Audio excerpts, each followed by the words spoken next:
Marc, capítol 8, versets 1 al 10.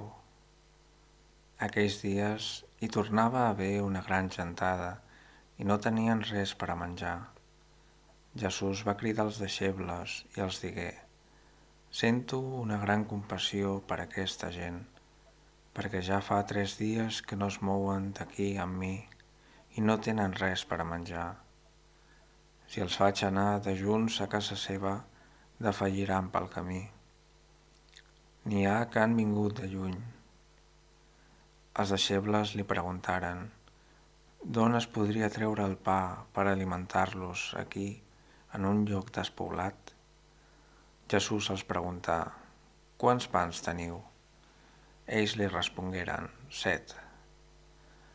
Llavors Jesús va manar que la gent s'assegués a terra. Prengué els 7 pans, digué l'acció de gràcies, els partí i en donava als seus deixebles perquè en servissin a la gent. I així ho van fer. Tenien, a més, uns quants peixets, i Jesús, després de beneir-los, digué que també els servissin. La gent en va menjar i quedaren saciats. Després van recollir 7 paneres dels bocins que havien sobrat.